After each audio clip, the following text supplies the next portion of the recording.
حب لو تضيق الأرض نسكن كل قلب. Makanya jangan kaget kalau kita mendapati di dalam berita tiba-tiba kita mendapatkan ada seseorang anak berani membunuh ayahnya hanya disebabkan tidak mendapatkan motor yang dia minta dari bapaknya. Kisah nyata yang saya pernah baca, ada seorang anak minta gadget kepada ibunya. Gadget itu mahal, padahal ibunya hanyalah tukang sapu di pinggir jalan. Ngumpulkan dari 2000 sembari nyapu, dia berdagang juga hanya untuk memenuhi permintaan putrinya ketika meminta gadget yang mahal. Putrinya tidak merasa bersalah. Kenapa semacam itu? Nah, itulah karakternya anak. Ada anak yang mereka itu dikatakan oleh Allah ada yang kedua. Ada anak yang mereka menjadi musuh bagi kehidupan orang tuanya. Menguras air mata bapaknya, menggores kesedihan di hati ibunya. Tapi apalah daya, memang ada anak yang mereka menjadi musuh. Sebagaimana Kan'an bagi Nabi Nuh alaihi salam. Kalau kita perhatikan dalam surat Hud, sampai Allah itu menceritakan detail bagaimana kisah sayangnya Nuh kepada Kan'an yang tidak berbalas oleh Kan'an. Jadi kemudian sampai Nuh berkata kepada Kan'an, irkam ma'ana falatakum ma'al kafirin. Mbok kamu naik nak sama kita, jangan bareng-bareng sama orang kafir itu. Karena safinah, karena kapalnya Nabi Nuh itu sebagian riwayat mengatakan itu safinatul furqan.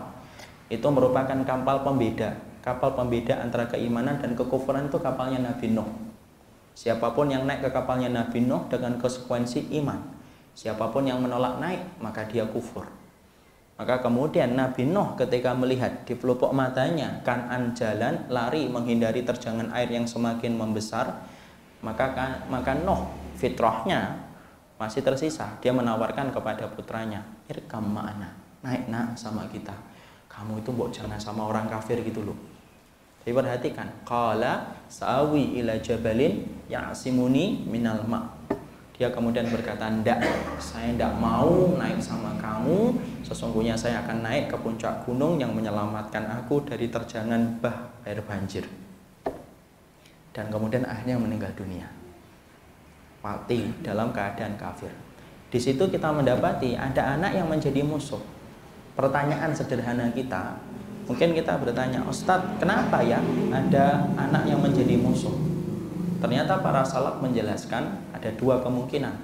Nah, ini harus kita paham supaya kita tidak gampang menyalahkan orang. Ya, maka yang pertama, kemungkinan yang pertama itu apa? Memang Allah takdirkan anak menjadi musuh bagi orang tuanya yang sholih dan bagi orang tuanya yang sholihah, karena Allah ingin menguji kecintaan ibu dan bapaknya, apakah lebih cinta Allah ataukah lebih cinta kepada anaknya. Makanya ada anak yang mereka dilahirkan dalam keadaan menjadi musuh. Bapaknya sholih, bapaknya sholihah. Padahal kalau antum perhatikan, maaf ya, airnya Nabi Nuh ketika mencampuri istrinya itu air kesolihan, air keimanan itu. Kalau bahasanya kita air maninya itu membawa kesolihan dan membawa keimanan. Ya, dia kemudian membasahi rahim, jadilah Kan'an.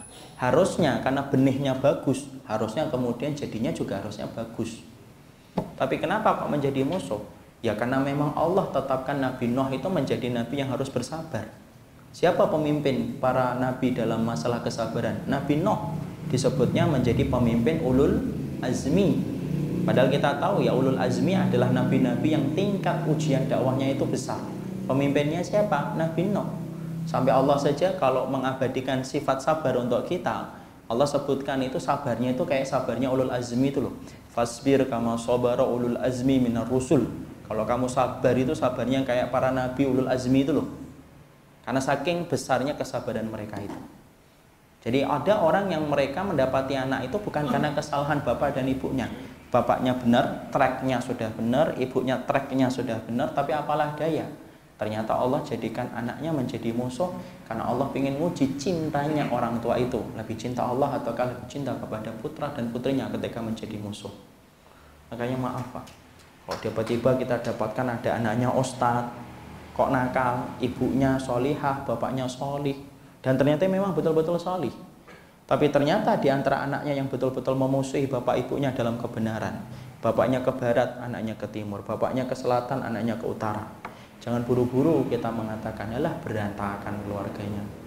Bapaknya sholih, ibunya sholihah, kok anaknya kayak gitu. Tidak ada gunanya ngaji. Jangan gitu. Kenapa? Karena kita tidak tahu ya, usaha apa yang telah mereka lakukan. Bisa jadi loh, di waktu malam mereka itu basah sajadahnya untuk mendoakan anaknya. Bisa jadi ibunya itu sampai muntah darah untuk membimbing anaknya supaya anaknya benar. Tapi apalah daya, yang menggenggam hati putra dan putrinya itu bukan bapak dan ibunya, tapi yang menggenggam hati anaknya itu siapa? Allah.